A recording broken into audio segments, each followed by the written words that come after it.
Bueno, como la presentación del profesor Julio Cavero es un poquito larga, voy a aprovechar mientras se instala. Primero para recordar otra vez el hashtag, ¿eh? Aquí está, formatos audiovisuales FABA, que vamos aumentando aquí en el muro también de la sala de la RTVA. Se pueden ver cómo estamos tuiteando algunos aspectos importantes. Pero sí, vamos a comenzar comentando un poco el currículum del profesor Julio Cavero, catedrático de Didáctica y Organización Escolar de la Universidad de Sevilla, director del Secretariado de Recursos Audiovisuales y Nuevas Tecnologías de la Universidad de Sevilla.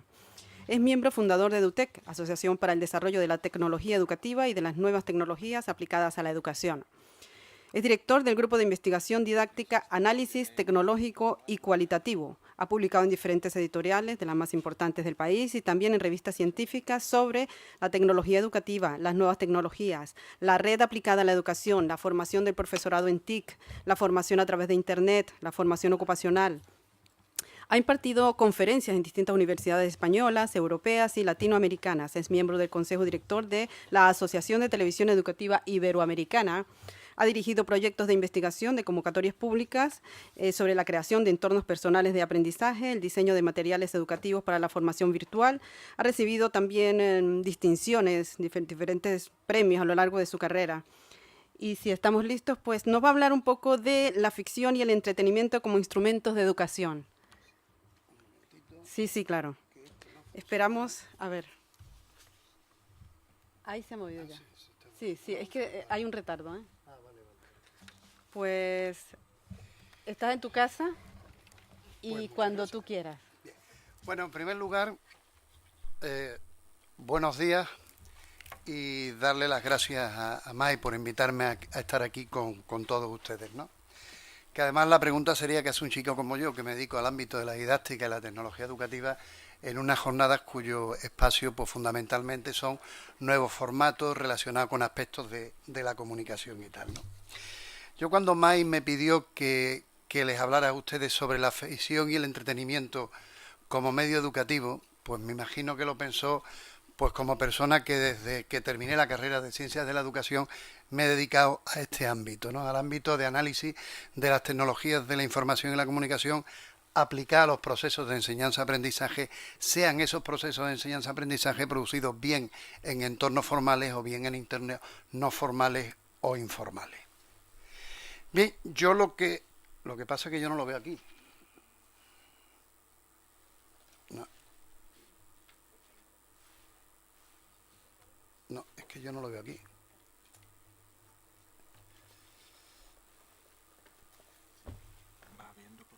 No, es que no sé lo que le pasa, pero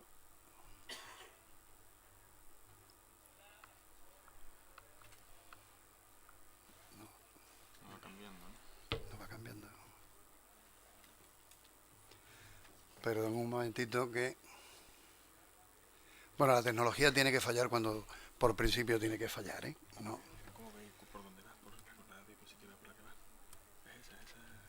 no, es que avanza en la pantalla, pero no. Ahí, vamos a ver. Vale, perfecto. Bien, yo les voy a hablar, pues voy a intentar llegar al tiempo y que quede unos minutos también para preguntas.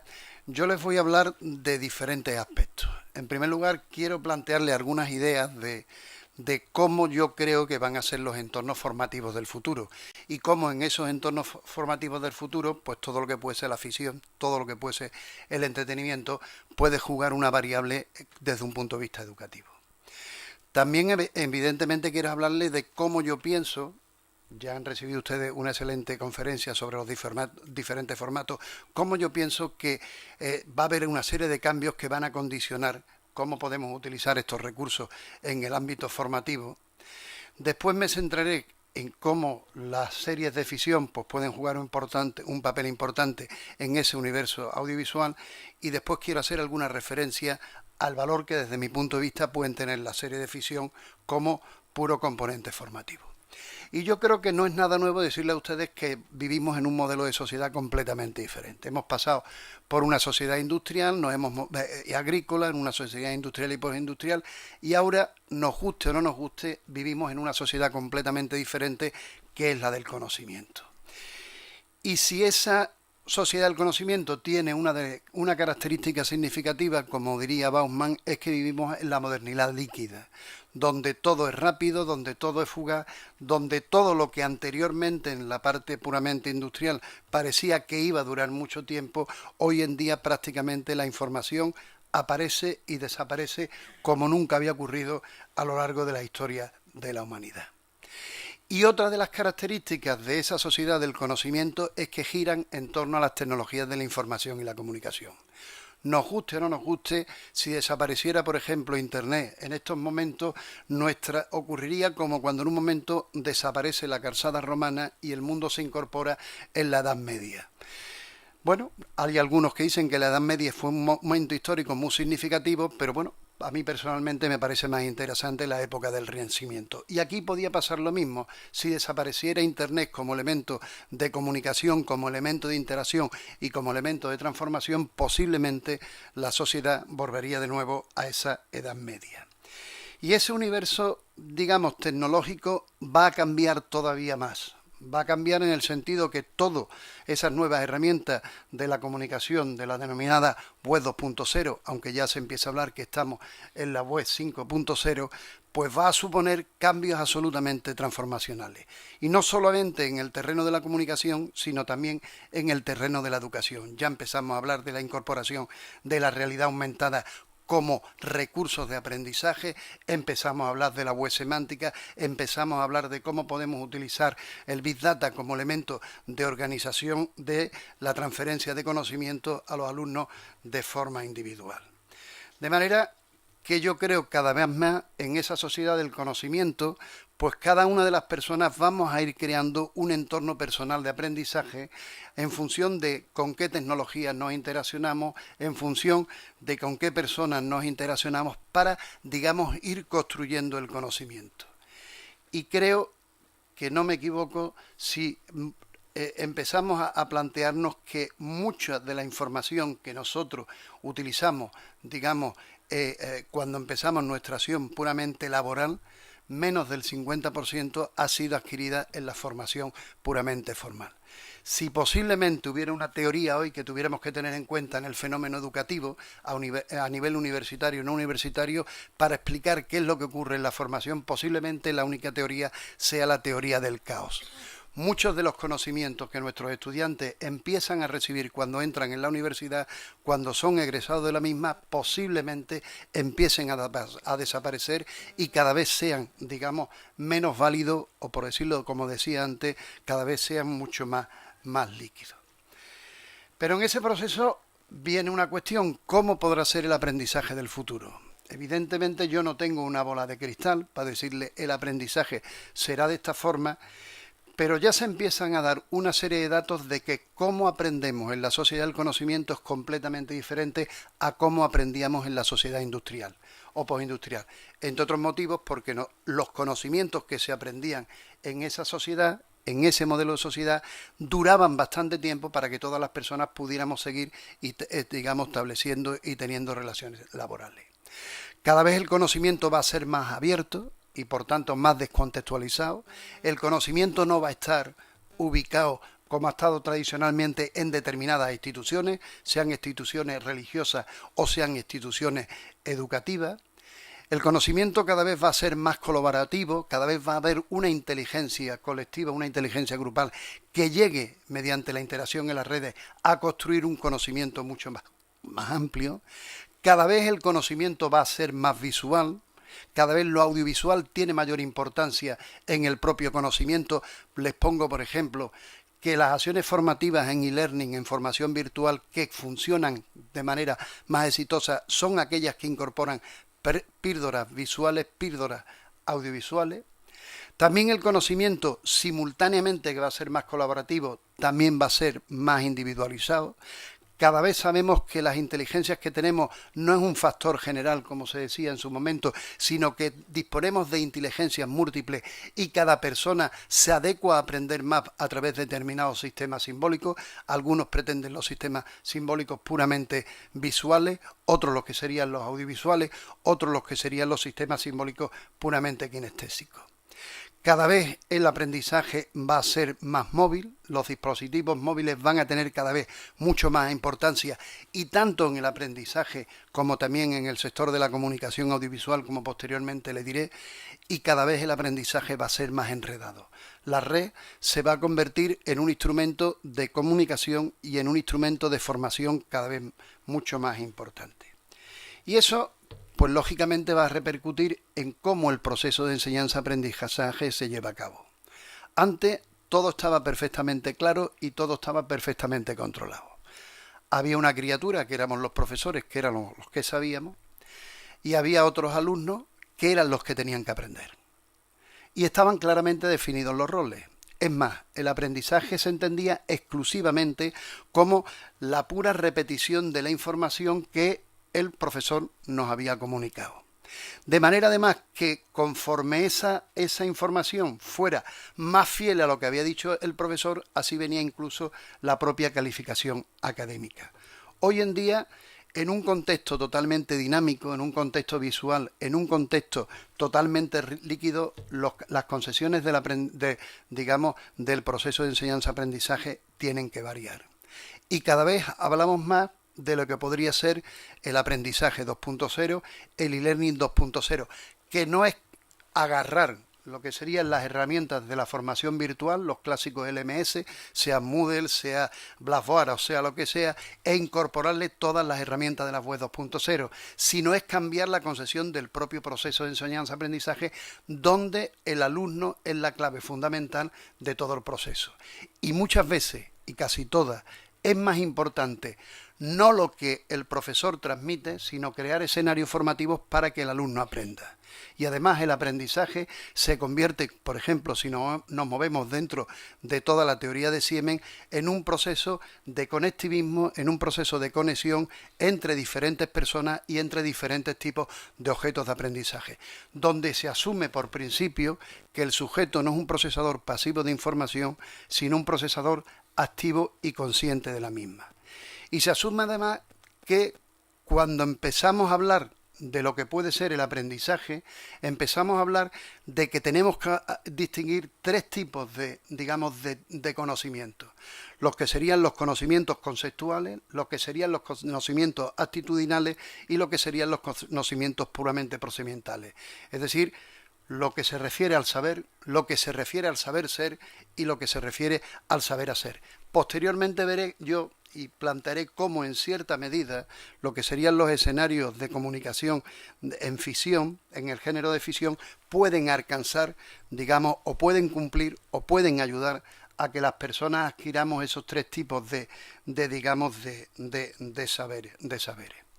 Pero también es importante que en esta sociedad del conocimiento, anteriormente todo lo aprendíamos en contextos puramente formales.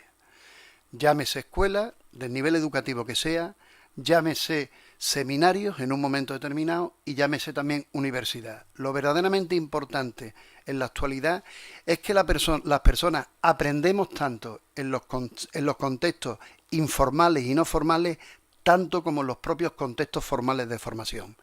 Muchos de los conocimientos que traen los alumnos a las aulas o universidades no han sido adquiridos en los contextos escolares, sino han sido adquiridos en otros contextos puramente mediáticos. Y olvidar, o que lo olvidemos eso los profesores, posiblemente sería cometer un gran error, porque nos estamos olvidando que el alumno trae ya a los propios escenarios de formación ya cierta cantidad de información y cierto conocimiento. De ahí que también eso implique que el profesor tenga que cambiar los roles que tradicionalmente hemos desempeñado. Hasta ahora, fundamentalmente, el rol era el de transmisor de información, nosotros éramos los depositarios de información, y posiblemente los roles futuros que tengamos que, incorporar en la enseñanza, pues serán fundamentalmente el rol de diseñador de situaciones mediadas de aprendizaje. O dicho de otra forma, teniendo en cuenta las diferentes tecnologías que tenemos a nuestra disposición, tecnologías impresas, audiovisuales y digitales, cómo crear nuevos escenarios enriquecidos para que los estudiantes, interaccionando con nosotros, interaccionando con los objetos de aprendizaje e interaccionando entre ellos mismos, puedan llegar a adquirir conocimiento. De ahí que hoy en día aprendemos tanto en contextos que serían formales como informales, como en contextos intencionados e inesperados. En cierta medida, una de las preguntas que al final se le hacía a la persona que dio la conferencia anteriormente a la mía, también podría ir por ahí. Hoy se aprende, se adquiere mucha información en esos contextos puramente mediáticos y puramente digitales. Si antes la galaxia donde el alumno podía adquirir esa información era fundamentalmente en las bibliotecas, hoy la galaxia se ha ampliado ostensiblemente. Y no solamente se ha ampliado ostensiblemente en esos medios, sino también, por ejemplo, a través de todo el terreno puramente audiovisual. El número de horas que las personas consumimos viendo la televisión, por ponerlo como el medio de comunicación paradigmático, digamos, es absolutamente cada vez más amplio. Una cosa diferente es que se siga viendo la televisión, por decirlo de alguna forma, en el mueble televisión, y la televisión se haya desplazado a otro tipo de medios. Pero el número de horas que seguimos consumiendo de medios audiovisuales sigue siendo bastante amplio. Y empezando a tratar un poco sobre cuáles pueden ser las funciones que la televisión, que los medios de comunicación de masa, pues prácticamente pueden llevar a cabo. Las funciones, si hacemos un metaanálisis de lo que han podido decir diferentes autores y autoras que se han centrado en este tema, son bastante amplias. Desde funciones, digamos, de interpretación de la realidad, desde funciones puramente psicológicas, desde la función de informar, desde la función puramente política, desde entretener o de formar y transmitir la cultura. Básicamente, podríamos decir que desempeñan tres funciones clave: informar, entretener y educar, y que esas tres funciones hacen que todo lo que puede ser la galaxia mediática, la comunicación audiovisual, sea hoy en día uno de los medios más significativos de crear una ciudadanía. O por decirlo de alguna forma, y como decía Masterman, los medios cada vez son uno de los recursos más importantes para moldear nuestras percepciones de la realidad, las ideas que tenemos de la realidad e incluso yo me atrevería a decir las formas en las cuales nosotros representamos y construimos esa propia realidad. Pero si se ha producido una serie de cambios, digamos, de alguna forma en lo que sería la educación y la forma en cómo nosotros podemos o aprendemos en esa sociedad del conocimiento, también la televisión ha sufrido un fuerte cambio. Uno, que pasar de ese mueble televisión se ha transformado en lo que sería un medio totalmente transmedia, donde lo verdaderamente importante no es que, desde mi punto de vista, no es que podamos ver los medios a través de diferentes tipos de recursos tecnológicos, sino que eso va a requerir que nosotros seamos capaces de generar discursos en esos medios de forma diferente. Y también tener en cuenta que no se desplaza el medio, sino que lo que se desplaza con los recursos transmedia es el propio espectador, que llega a observar lo que podrían ser los medios y los recursos, los contenidos y la información a través de por decirlo de una forma, a través de un escenario completamente descontextualizado. Pero también se da otro cambio importante, y anteriormente lo veíamos como de ser meros espectadores de recursos audiovisuales, pasamos en un momento a un poder mucho más significativo, y es que nos convertimos en productores, o como dirían algunos autores, en prosumidores de información. Ya no somos solamente receptores pasivos de la información, sino que la red, la nueva galaxia mediática, nos permite que nosotros nos convirtamos también en actores y en productores y en emisores de mensajes, con lo cual cambia absolutamente la diferente posición que nosotros podemos tener en la información. Y creo que otro de los cambios que se da en el medio televisivo en esa nueva galaxia es que ha dejado de ser un medio frío, como diría Marlene Juan, a un medio caliente, a un medio en el cual nosotros podemos intervenir, valga por ejemplo la televisión interactiva, o a un medio donde con otros medios paralelos se puede crear un nuevo discurso puramente comunicativo. Yo estoy aquí hablando y una serie de personas están a través de las redes interviniendo en Twitter, y por tanto se puede producir y se producirá un discurso completamente diferente. Y yo creo que también se ha pasado en ese cambio de la televisión a lo que sería una fuerte transformación en lo que es la emisión, el visionado de la televisión puramente lineal, a lo que sería la emisión en la televisión en diferido, a la carta en función de lo que el propio espectador, pues en un momento le puede llegar a interesar. Y también se ha pasado de ser un medio de consumo únicamente de masa a un medio de consumo puramente independiente. Cada vez cuando se le pregunta más a los adolescentes sobre cómo consumen los medios televisivos, te dicen, lo consumo la información en internet y la consumo la información de forma individual y cuando me apetece observar algún fragmento o alguna píldora de información.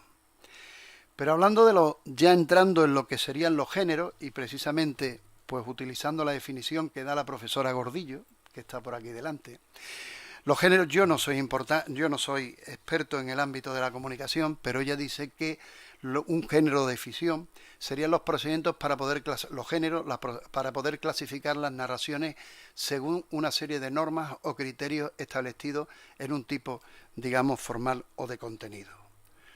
O como por otra parte señala May, cuando, empieza a hablar del género concreto de ficción como es un género que lo que tiende a presentar una historia inventada de forma que el público llegue a creerla o sentirla como una verdad completamente en un momento muy concreto. De ahí, y ya entrando en ese género de ficción, yo creo que se pueden dar dos variables significativas. Una, que ha aumentado progresivamente en los últimos tiempos y ha aumentado todavía más en Latinoamérica. Yo estuve el año pasado en un congreso que organizan en la Universidad de Guadalajara en México que se llama TV Morfosis y una de las personas presentó un estudio sobre la evolución de los géneros de ficción en todas las televisiones latinoamericanas y había incrementado enormemente.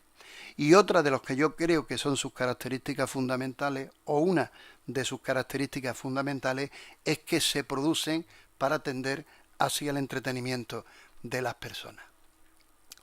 Y cabría ahora empezar ya con la pregunta, digamos, con la cuestión básica en la cual ya a mí se me dijo que empezara a abordar.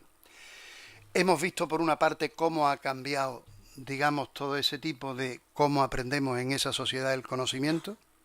Hemos visto también cómo la televisión se ha visto transformar y esa transformación implica que se ven esos mensajes en diferentes recursos y en diferentes tecnologías y también que permite que las personas no solamente seamos consumidores de mensajes, sino también proconsumidores de esos mismos mensajes.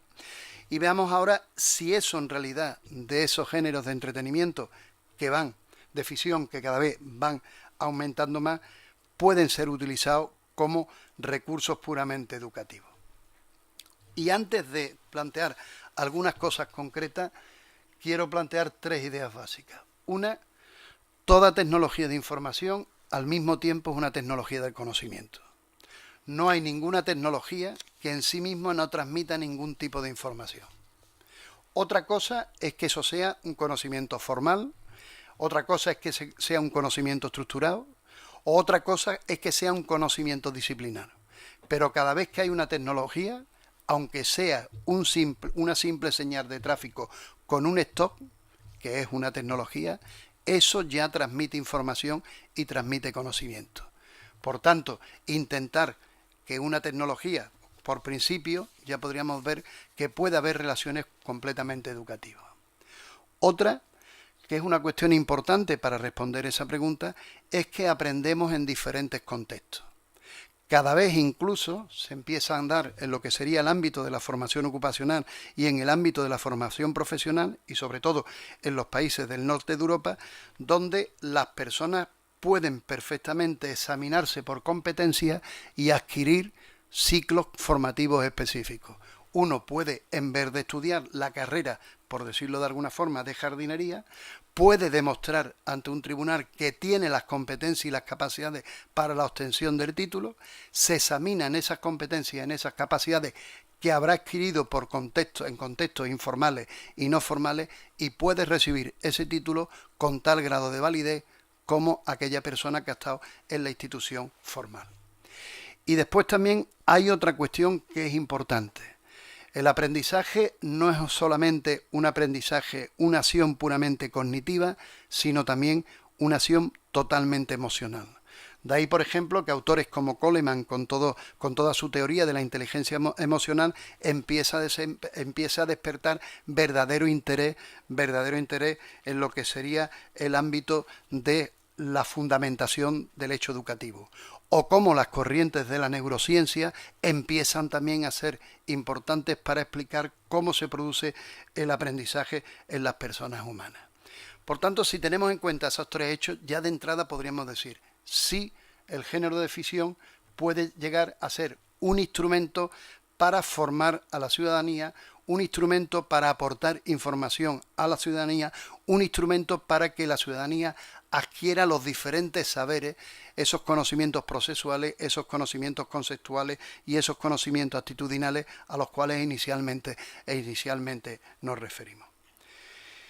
Pero si empezamos a ver ya en cosas concretas, a niveles de investigaciones de si eso produce cambios significativos, si la gente aprende, si la gente cambia actitudes, si la gente adquiere conocimientos o si la gente adquiere diferentes tipos de competencias, lo primero que tenemos que decir es que cuando se han utilizado este tipo de género de ficción en diferentes países y, por ejemplo, hay notables experiencias utilizadas en Latinoamérica o notables experiencias utilizadas en algunos países de África, han servido claramente para modificar lo que podrían ser actitudes hacia comportamientos sanitarios, actitudes hacia, digamos, valores de género y actitudes hacia el comportamiento, digamos, de carácter completamente racista o xenófobo. Vale, por ejemplo, como muchas de las telenovelas que se generaron en su momento en el ámbito latinoamericano se generaron fundamentalmente como medio educativo desde los propios ministerios de educación, para, con la narrativa que trasladaban las fotonovelas, pues crear en la ciudadanía, independientemente del entretenimiento, otro tipo de actitudes. Valga, por ejemplo, en ese tipo de cambio significativo, como cada vez que alguna serie de ficción se ha incorporado, se han producido cambios notables, por ejemplo, en los índices de matriculación de los estudiantes. Me refiero a aquellas series del Dr. Cannon, o como cuando en un momento una telenovela, la de Simplemente María, repercutió que en Latinoamérica automáticamente se incrementara el número de personas que se matricularon en la educación de adultos. Por tanto, digamos que ya sirve en cierta medida para ir cambiando comportamientos que pueden tener las personas. Pero también no podemos negar que determinadas series han supuesto un aumento del conocimiento histórico que en su momento se tiene. Después, posteriormente, va a venir la persona del Ministerio del Tiempo, pero o como series como Isabel, o como series como Carlos V, o como series, por ejemplo, uno de los últimos programas que acaba de finalizar TV UNAM de México, que le han dado un premio, que se llama Cortés, cómo está sirviendo como recurso de formación de las propias personas. Muchas de estas series han sido incorporadas por profesores en niveles no universitarios y en niveles universitarios para explicar diferentes tipos o diferentes secuencias de acontecimientos, etcétera, etcétera. Pero también sirven para, digamos, adquirir conocimientos puramente procedimentales. Y les voy a poner tres ejemplos. Uno podría ser el de la limpiadora que descubrió, que ha salido en la prensa y todo este tipo. Al fin y al cabo, lo que había adquirido con una serie de televisión era un procedimiento de ejecución de actuación ante determinadas cosas. No sé si será correcto, no será correcto, no intervengo en eso, pero la persona lo había adquirido. Muchas series como CSI se utilizan a través de explicación de determinados tipos de comportamientos en laboratorio.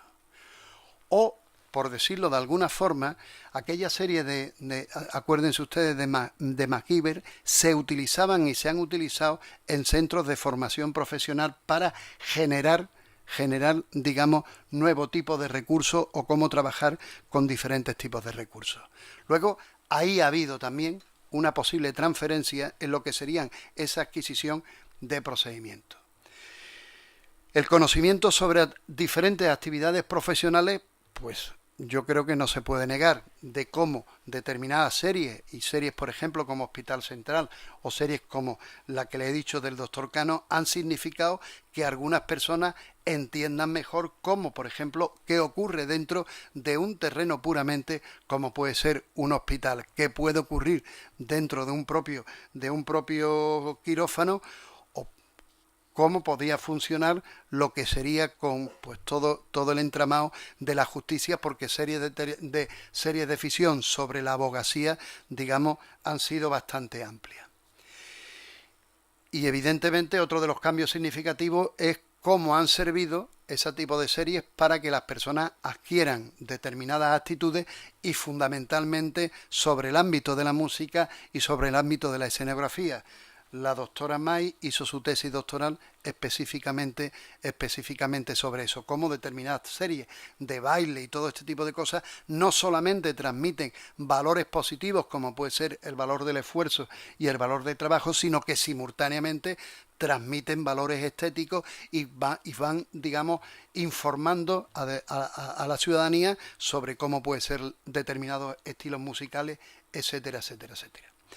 Pero también y sobre todo muchas veces en esa utilización de series que pueden ser por una parte, digamos, propias de la cultura en la cual estamos inmersos o propias de otras culturas, en nuestro caso de la cultura latinoamericana, sirven muchas veces para adquirir valores de multiculturalidad, de cómo hay personas que viven en otro contexto y que aunque hablemos el mismo idioma, lo hablamos con matices y de formas completamente diferentes. Y eso también enriquece, digamos, esa formación de la persona, no a nivel conceptual, pero sí a nivel institucional, a nivel actitudinal.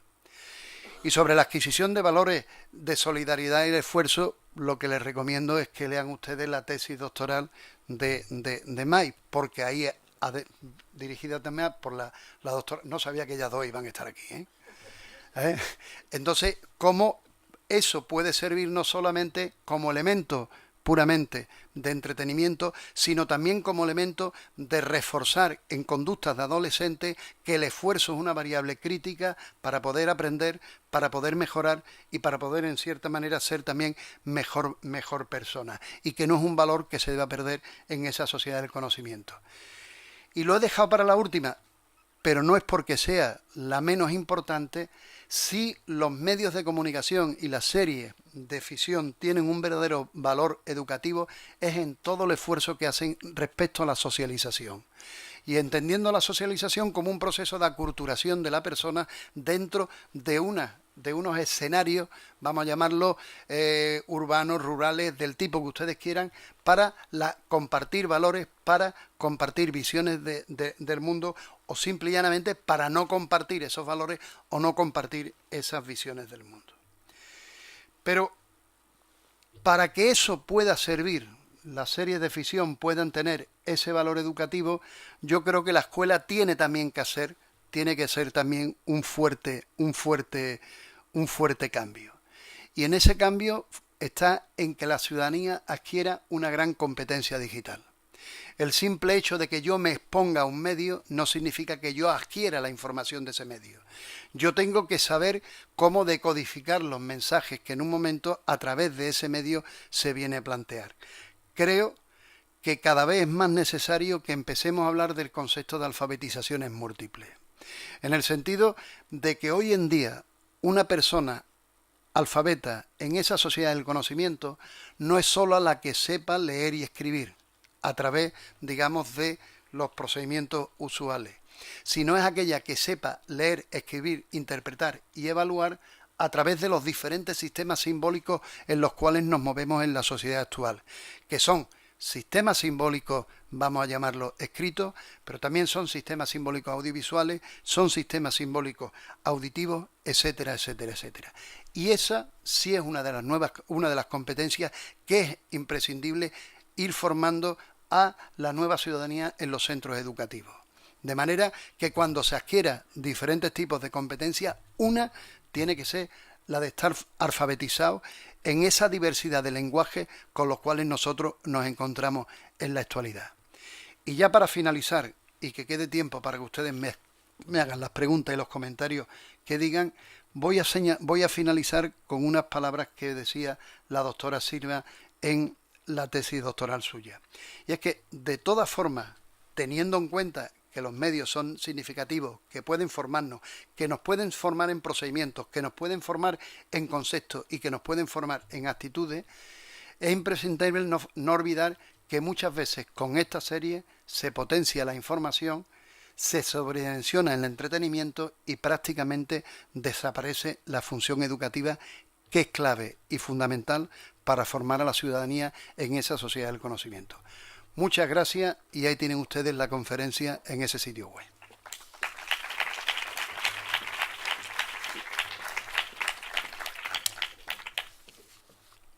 Bueno, muchas gracias, Julio. Muchas gracias por también respetar el tiempo y dar esa oportunidad para hacer más preguntas, ¿no? Bueno, pues nos has hablado de la emoción, de ese elemento fundamental de la ficción, que es ideal para la educación, ¿verdad? Y vamos a dar la palabra, en concreto, en orden de petición, por allí, por favor. Hola, buenos días. Bueno, me ha gustado su conferencia y demás. Y justo mi pregunta ahí, está casi respondida con la última cita de la doctora Silva, justo con la última. Ha hablado usted mucho sobre información, educación y demás, pero el conocimiento tiene una faceta de espíritu crítico que los medios yo no los veo. O sea, yo entiendo que una serie de televisión, por ejemplo, puede dar un flash sobre un hecho histórico, o puede, por ejemplo, modificar una actitud negativa, socialmente negativa, etcétera. Pero el espíritu crítico que da la cultura, yo creo que o sea, no se me ocurre cómo hacerlo. O sea, no se me ocurre como una serie de televisión que dura 45 minutos, bueno, o en España 1 hora y cuarto, puede dar ese espíritu crítico sobre cualquier hecho. Primero le voy a decir lo que yo entiendo de las tecnologías aplicar los procesos de enseñanza-aprendizaje para que quede claro. Las tecnologías son solamente cacharros y punto. No son la panacea que van a resolver los problemas del fracaso escolar, ni además yo creo que un profesor o una profesora sea mejor que otra u otra porque utilice la última tecnología alumno. La tecnología son solamente recursos que el docente tiene que incorporar con estrategias específicas para que puedan, digamos, alcanzar una enseñanza de calidad y un ambiente enriquecido con tecnología. Lo que tiene que hacer el docente es, en un momento, agarrar esa serie, incorporarla en su práctica educativa y trabajando con esa serie es cuando se puede producir el conocimiento. Es como muchas veces cuando pensamos que uno esté navegando por Internet se produce el conocimiento. El conocimiento no se produce entre el dedo y el codo, sino cuando entre el dedo y la estructura cognitiva de la persona. Y para eso, una de las competencias que tiene que tener el estudiante, y es una de las competencias dentro de la alfabetización digital, es tener una capacidad crítica de evaluación de los mensajes que en un momento determinado se producen. Yo creo que uno de los problemas que muchas veces nos encontramos en Internet es que hay bastante pornografía intelectual. Y algunas veces podemos caer en el error, como antes se caía, se decía, lo ha dicho la televisión, y podemos caer en el error de que está en Internet. No, en Internet hay información. Para que se produzca el conocimiento tiene que haber una reestructuración cognitiva de la información por parte de la persona. Para eso la persona tiene que tener un grado de madurez, tiene que tener un grado de formación y la función del docente debe cambiar. Y es cómo conseguimos que se produzca esa interacción con esos objetos de aprendizaje. Yo creo que los dos pensamos lo mismo. Sí, no, estoy de acuerdo totalmente, vamos. Entonces, entiendo, por ejemplo, que las referencias que ha hecho a algunas series son solamente de un punto de vista de entretenimiento. Usted no piensa que una persona que vea Isabel va a tener conocimiento de historia. Puede tener algunos flashes y punto. Una persona, si tiene conocimientos de historia, le va a sacar mucho más producto a la serie de Isabel. A eso es lo que me refiero. Bien. Esa serie de Isabel puede enriquecer y dar tanto. O esa serie de Isabel puede producir una actitud en que alguien diga, voy a ver cómo en un momento eso, quién fue Isabel, en qué momento histórico se produce más. Fíjese que se produce mucho otro lado de información. Cuando hay series exitosas que son de historia, como estamos hablando en este caso, en televisión, después surgen libros en el mercado sobre esa temática. Luego tiene que haber cierta transferencia y ciertos espectadores que le puede interesar el formarse con ese tipo de cuestiones. A eso es lo que me refería. Claro, tenemos que recordar que el desarrollo del espíritu crítico, lo podemos comentar más adelante, es un proceso también, ¿verdad? Es un proceso. Estamos hablando sobre todo de personas ya formadas, que tengan un conocimiento y que vayan a ver la serie, la ficción, y identifiquen y lo recuerden y les motive, ¿no? Pero en personas, en niños y en adolescentes, pues ya la situación cambia porque no tienen ese aprendizaje, ese conocimiento de cómo ser crítico, ¿no? De ser un espectador crítico. Segunda persona que había alzado la mano por allí, por favor. De forma concreta, si es posible, para hacer más preguntas. Muy buenas. Primero agradecer el nexo que establecéis entre lo que es la educación, la transmisión del conocimiento y los medios audiovisuales o formas de consumo, ¿no? Y en este sentido, yo quería devolver la pregunta a la inversa. Es decir, en definitiva, los contenidos, los internet, medios audiovisuales, etcétera, etcétera, cumplen mayoritariamente, por la manera en que se producen o por quienes lo producen o por los intereses de quienes lo producen, una función de entretenimiento porque están vinculadas directamente al consumo, están vinculadas directamente a consumir, a comprar. Y lógicamente, si esos productos tienen ese elemento educativo, pues sería de agradecer. Ahora yo me pregunto, todos los medios de comunicación, formas de las diferentes medios de comunicación, ya sea vía internet, las formales, incluso la televisión, etcétera, han ido evolucionando con la tecnología en los últimos 20 años de una manera exponencial. Sin embargo, los modelos de educación y enseñanza siguen siendo tradicionales y ortodoxos.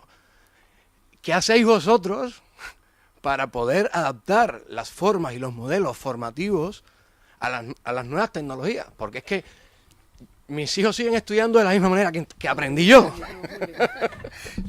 Yo creo que... yo le voy a decir... Mire, le voy a decir una cosa que a mí todavía me produce peor situación, ¿no?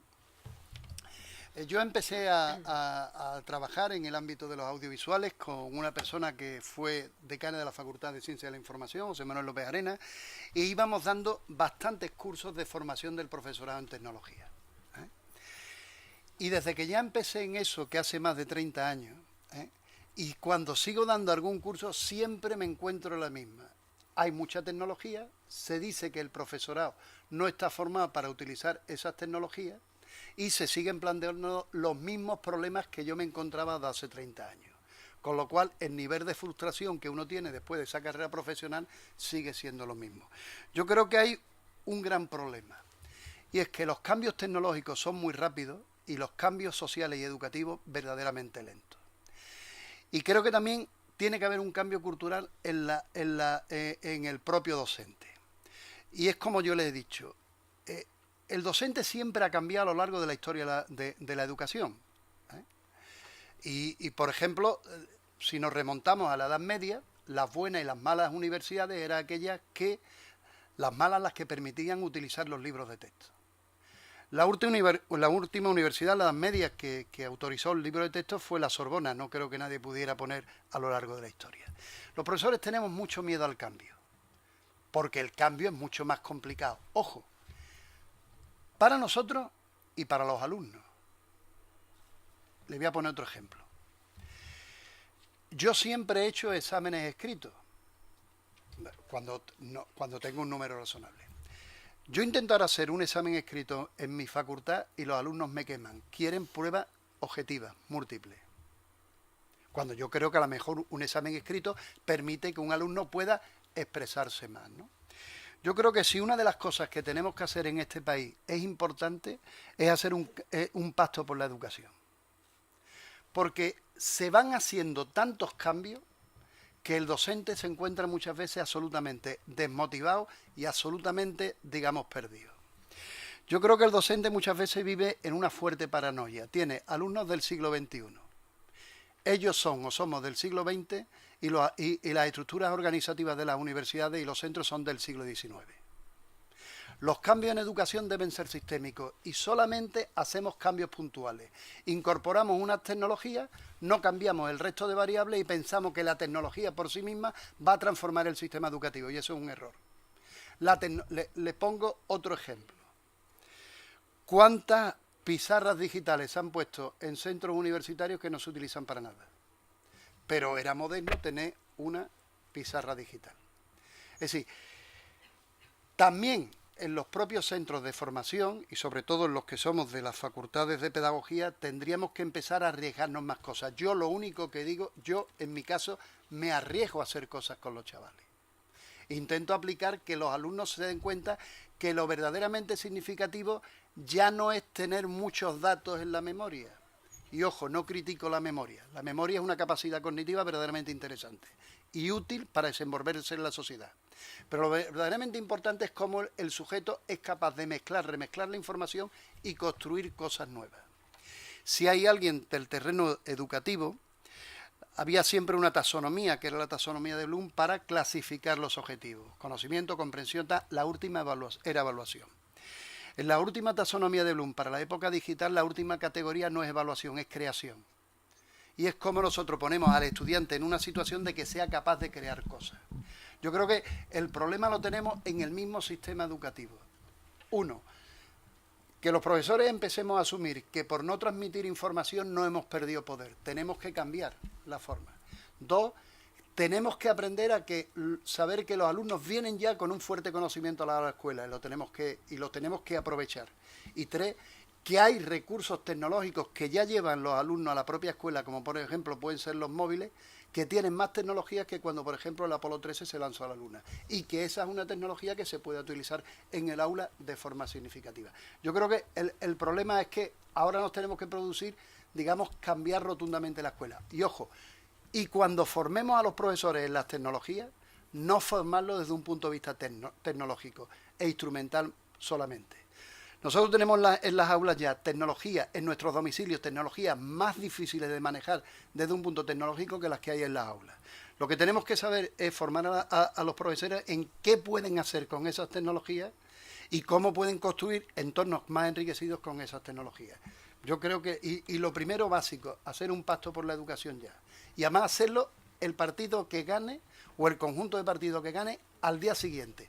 No al final, cuando acabe una legislatura, que entonces puede haber cambio, uno dice que no quiere pactar. El primer día, nada más llegar, vamos a hacer un pacto por la educación.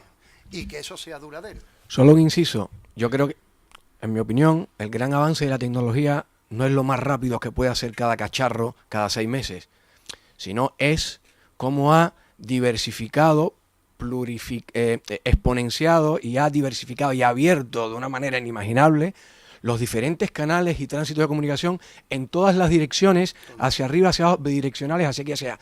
Y entiendo, modestamente, sin ser pedagogo, que el gran problema en la educación no es que no sepan utilizar la tecnología, que también, porque en definitiva cuentas eso te da canales, sino que la forma de entender el aprendizaje sigue siendo la misma. Cuando ya hay diferentes tendencias de otras formas de aprendizaje que no tienen que ver con que el profesor es el centro y los alumnos son unos receptores de conocimiento. Totalmente de acuerdo. Totalmente de acuerdo con usted. O sea, como le he dicho, esto ha cambiado. Ya quién sabe o no sabe no está tan claro. Incluso empieza a pasar mucho más en las aulas universitarias, donde el alumno tiene ya tal grado de conocimiento que muchas veces bueno, sería otra cosa, pero sí, coincido plenamente con usted. Y evidentemente entender en la sociedad del conocimiento, aprendizaje igual a memorización y repetición de la información, yo creo que es un gran error, ¿no? Tenemos tiempo para otra pregunta. ¿Alguien se anima? Bueno, yo creo que en estas dos conferencias hemos intentado tener esos dos enfoques, esos puntos de vista diferentes desde la comunicación y desde la educación, que es una excelente idea para comenzar esta jornada. Creo que ambos, tanto Paco como tú, habéis hecho unas aportaciones importantes, sobre todo porque vemos que hay distancia, que la comunicación, ese mundo corre a una velocidad y que la educación corre a otra velocidad y que tenemos que hacer algo y que no podemos quedarnos sin hacer nada. Bueno, pues hacemos el break y volvemos a las 12:30 para una mesa redonda que va a dar de qué hablar, yo creo.